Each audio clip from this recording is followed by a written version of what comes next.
नमस्कार दोस्तों, स्वागत है आप सभी का मेरे YouTube चैनल किस्सों का कारवां में। मैं हूं आपका दोस्त आनंद और आप मुझे सुन रहे हैं मेरे YouTube चैनल पर। जी हां दोस्तों, लास्ट किस्से में अपन ने बात करी थी खंडेला के राजाओं को कैसे मराठा सैनिकों से छुड़ाया गया था और कर दे करके उनको यहाँ से निकाला गया था। जी हाँ दोस्तों, इसके आगे के इतिहास के अंदर अपन खंडेला के अंदर अध्ययन करेंगे कि कल्याणपुरा दादिया के ठाकुर और नरसिंह के भाइयों ने मराठों से मिलकर जयपुर को दबाने की कोशिश की, लेकिन परिणाम नहीं निकला। थॉमस, जो मराठी सेना का तोपची था, उसने फतेहपुर पर अधिकार कर लिया। इस युद्ध के लिए रोड़ाराम ख्वास के नेतृत्व में आई जयपुर की सेना ने फतेहपुर से 8 मील दूर पड़ाव डाला।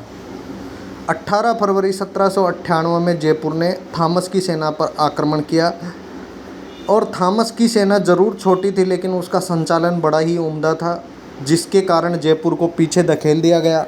तब रोड़ाराम ने मध्य पासरों में 6 जार योद्धाओं की टुकड़ी को आक्रमण करने का आदेश दिया।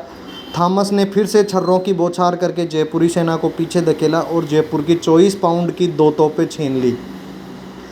तब चौमू के ठाकुर रणजीत सिंह नाथावत के नेतृत्व में जयपुर अश्व सेना ने भयंकर वेग से थॉमस पर दावा बोला। मराठों का रिसाला, जो थॉमस की मदद कर रहा था, वह जयपुर के इस दावे से लगभग टूट चुका था। थॉमस के पास केवल एक तोप बची थी। उसने तोप को छर्रों से भर लिया और बचे हुए 150 सैनिकों के साथ वह धैर्यपूर्वक डटा रहा। जब 40 गज से कम दूरी पर आए तो तीनों बार छर्रे अपनी तोप से चलाए और बंदूक से गोलियों की वर्षा कर दी। इससे शत्रु का वेग टूट गया और चौमू के बहादुर को छर्रे लगे। पहाड़ सिंह खंगारोत भी उसी के अंदर मारे गए। उस दिन लगातार रक्तपात होता रहा। राजपूतों के 200 सैनिक काम आए और थॉमस के 300 मारे गए, परंतु दौलतराव सिंधिया के आदेश से संधि हो गई। थॉमस अपने सैनिकों को बचाते हुए झांसी चला गया और इसी दौरान इसी सेना में बाघ सिंह, जो खंडेला राजा के भाई थे, उन्हें सफलता नहीं मिली। उल्टा जयपुर के कोप का भाजन बने। लेकिन बाघ सिंह और श्याम सिंह ने 500 अश्वारोही सेना ने जयपुर की सेना को लूट लिया और खंडेला रेवासा पर पुनः अधिकार कर लिया। इस समय बाघ सिंह काम से बाहर आया हुआ था। तब छोटे पाने के राजा के भाई अनूप सिंह ने प्राचीर से गढ़ में आकर हमला करके गढ़ को अपने कब्जे में कर लिया। उस लड़ाई में बाघ सिंह का छोटा भाई लक्ष्मण सिंह काम आया।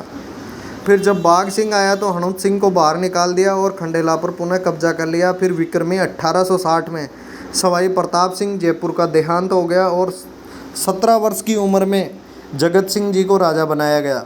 जब जगत सिंह ने खंडेला पर उगाई का कार्य कठिन और त्वरित किया तो सारे गिरधर दासों शेखावतों ने इकट्ठा होकर आक्रमण किया और जगराम को लूट लिया, जो कि जयपुर का मंत्री था। जिस प्रकार जोधपुर के महाराजा अजीत सिंह को राजा बनाने के लिए मारवाड़ के राठौड़ों में दुर्गादास और सोनंग चापावत ने किया, वही अब खंडेलावाटी में बाघ सिंह और उसके साथी कर रहे थे। उन्होंने छापामार प्रणाली में युद्ध करके जयपुर को पूरे तरीके से तोड़ दिया। इसी प्रकार एक मौका आया जब समस्त शेखावाटी की ज़रूरत जयपुर को पड़ी। उसके पीछे भी बड़ा कारण है, जिसका अध्ययन हम अगले हिस्से में करेंगे। जी हाँ दोस्तों, ये बात थी फतेहपुर के युद्ध का कुछ सारांश और खंडेला की युद्ध के अंदर बागी भूमिका को दर्शाता है।